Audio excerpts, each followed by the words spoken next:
Les trois énigmes. Conte chinois.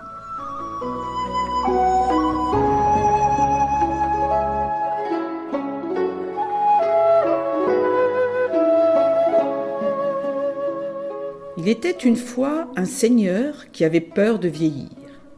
Souvent, il s'examinait dans la lame de son sabre et dès qu'il voyait un cheveu blanc, il l'arrachait avec rage. « Tant que je suis jeune et fort, tout le monde me craint. Mais quand je serai vieux, plus personne ne m'obéira. »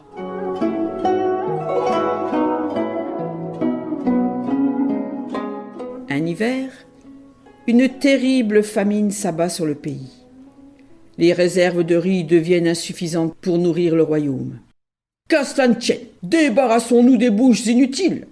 déclare le seigneur. « Les vieillards ne sont même plus bons à cultiver le riz. À quoi cela sert-il de les nourrir ? J'ordonne qu'à partir d'aujourd'hui, on les abandonne dans la montagne.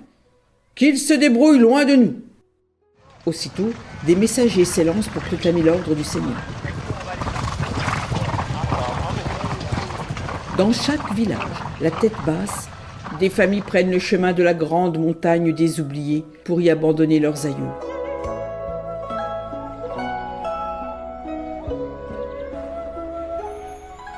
Dans ce pays, un jeune homme nommé Shoji vit seul avec sa grand-mère, qu'il aime tendrement. Ils habitent une petite maison au bord d'un lac. Shoji tresse des paniers en bambou qu'il vend au village avec les éventails que peint sa grand-mère. Ces objets délicats représentent tous le motif préféré de la vieille femme, des fleurs de cerisier. L'aïeul est gai comme un pinson et son esprit a la vivacité du vent.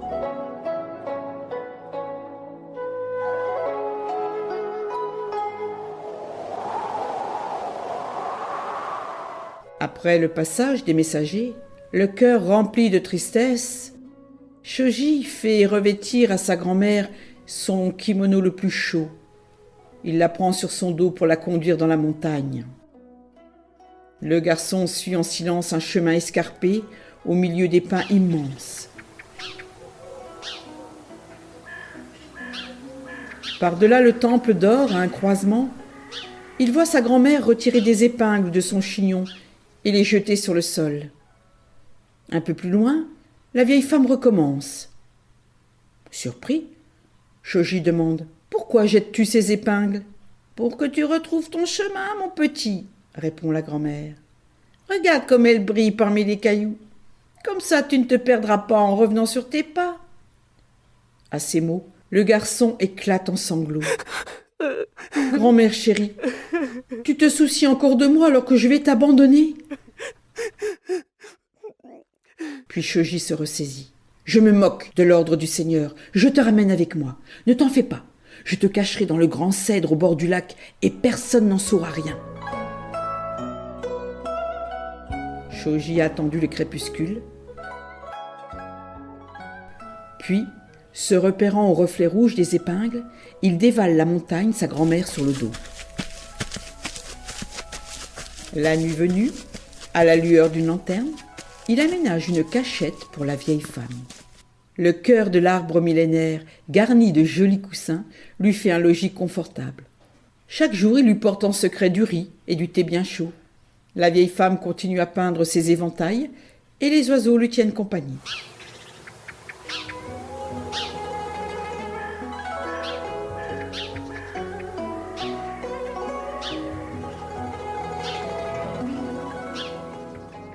Le temps passe.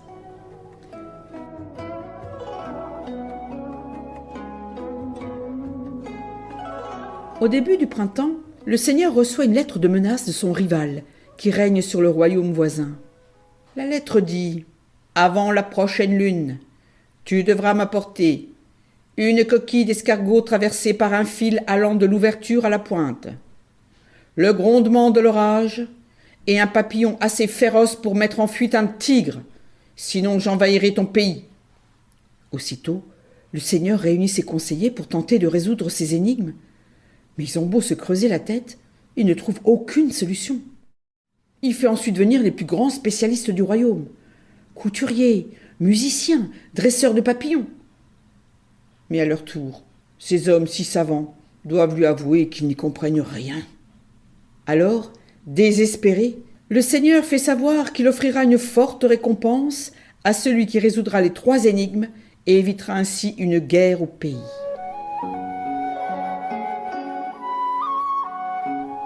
Shoji entend la nouvelle et va trouver sa grand-mère. « Comment dois-je m'y prendre, grand-mère, pour faire passer un fil à l'intérieur d'une coquille d'escargot, de l'ouverture à la pointe ?» La vieille femme, qui observe la nature depuis tant d'années, réfléchit toute la nuit. À l'aube, elle s'exclame « C'est enfantin! Capture une fourmi et noue un fil de soie autour de sa taille. Ensuite, cherche une coquille d'escargot vide. Perce un trou à son sommet. Dépose-y un grain de riz et place ta fourmi à l'entrée de la coquille. Attirée par le riz, la fourmi suivra le chemin en spirale qui se trouve à l'intérieur et en ressortira par la pointe avec le fil. » Shoji obéit. Il capture une grosse fourmi, la pâte avec le grain de riz et la fourmi traverse la coquille avec le fil noué autour de sa taille. Le garçon délivre alors la fourmi sans oublier de la remercier en s'inclinant longuement.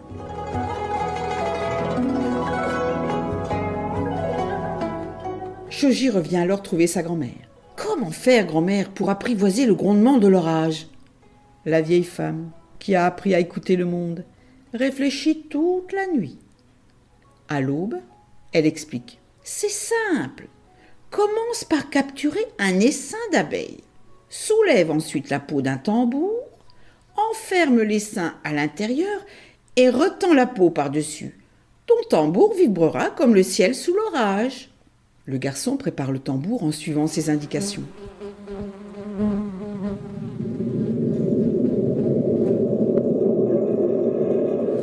Une fois enfermées, les abeilles se mettent à faire un beau vacarme.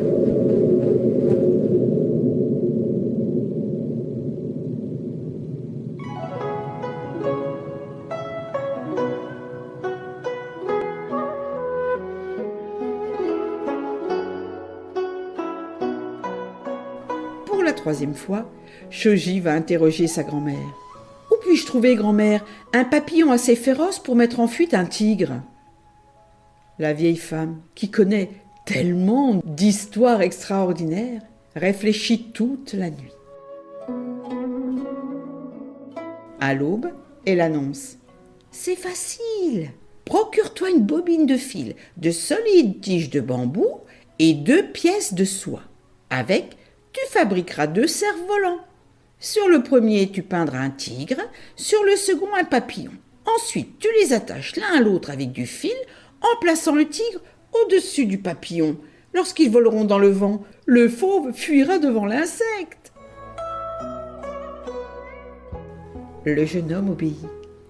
Il peint 2 cerfs-volants, les réunit et les regarde s'élever dans les airs en riant.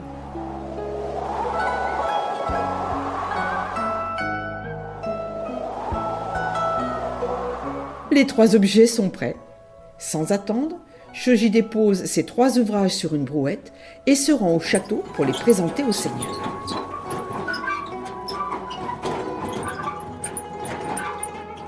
Le souverain les examine patiemment.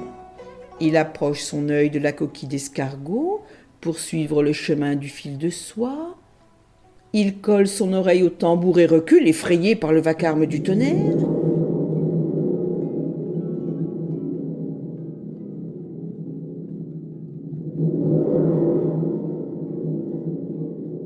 Enfin, il sourit comme un enfant à la vue du tigre fuyant devant un papillon. Tu as réussi. Grâce à toi, notre royaume ne sera pas envahi. Que désires-tu en récompense ? Maître, je vous demande la grâce de ma grand-mère. Elle est âgée, mais je l'aime, et je n'ai pas eu le cœur de l'abandonner sur la grande montagne des oubliés, comme vous l'aviez ordonné. Soit, dit le Seigneur, tu es pardonné et ta grand-mère aura la vie sauve. Mais dis-moi, comment as-tu réussi à résoudre ces 3 impossibles énigmes ? Shoji baisse la tête. Ce n'est pas moi qui ai trouvé la solution, c'est elle. Mais alors, murmure le Seigneur, une seule vieille femme serait plus intelligente que tous mes conseillers et tous mes savants réunis? C'est à peine croyable.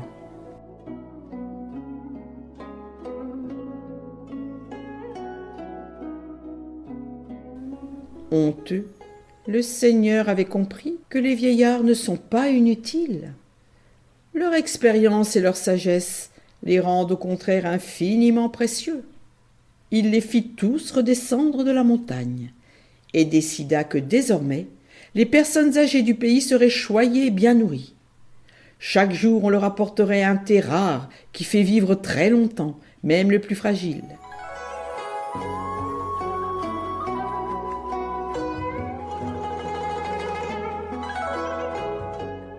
À compter de ce jour, le Seigneur cessa d'avoir peur de vieillir.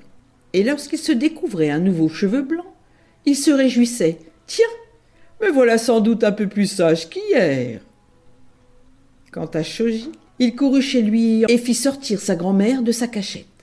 Pour fêter ce grand jour, il confectionna des gâteaux, puis tous deux allèrent déjeuner au bord du lac pour admirer les cerisiers en fleurs. Car, vous ne le savez peut-être pas, mais au pays du soleil levant,